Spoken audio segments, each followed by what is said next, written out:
So, I mean, I think there's one of the concerns is that is it going to inflame or antagonize Muslims?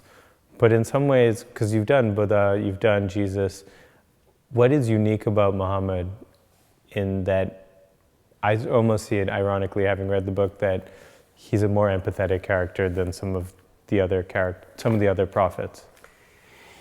You can relate to Muhammad more than you can relate to Buddha or even Jesus. Because both Buddha and Jesus are idealized expressions of human yearning and human imagination. Jesus in particular, because Jesus is not even a tortured soul. He claims to be the Son of God, except in the last moments of his crucifixion, when he says, Lord, why have you abandoned me? There's a bit of the human that creeps in. But otherwise, it's totally godly. Buddha begins as a tortured soul with existential depression, and then goes on to find enlightenment, and then claims that he's enlightened. Muhammad, on the other hand, is frightened when the angel Gabriel appears to him. In the beginning, he has doubts. He thinks he's been possessed by a demon, what they call the jinns in the desert. And it's only after he realizes the profundity of what he's uttering, without his being consciously even aware of those words, these beautiful words that resonate with what in English grammar we call onomatopoeia, where the sound echoes the sense. Now, growing up, I heard the Quran many times.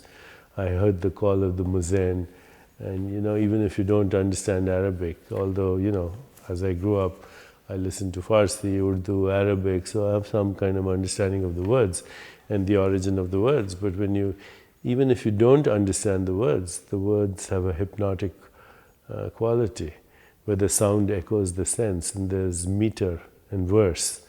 That in itself is amazing, that somebody who has no education, who does not know how to read and write, utters these words that are absolutely divine, revelatory. The sound echoes the sense. It's where every verse takes you and draws you behind the veil into what I would today call non-local reality. So there's something very special about Muhammad, and Muhammad never claims at all to be divine. He says, I'm a man among men. And as you go through his history, you see that he is at times full of contradiction and paradox. One of the things that's always interested me, in fact this morning I spent the whole morning talking to a physicist who said if we have to have a science of wholeness for the universe, we have to understand complementarity, that wholeness contains every opposite value possible, and we've talked about this before as the divine and the diabolical, but I'm not saying that about Muhammad, but the complementarity, the yin and the yang, the positive and the negative, the human and the divine, are very much a part of Muhammad's life, and he makes you feel whole because you can relate to wholeness. Just like if you have to have an electrical current, you need a positive and a negative charge, otherwise there's no electricity. To have a universe, you have to have a divine source and a human observer with all their fallibilities.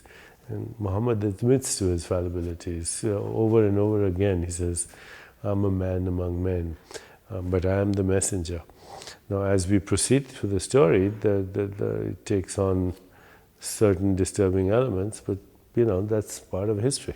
Also Muhammad is historical. Jesus and Buddha are historical, but they're also steeped in mythology.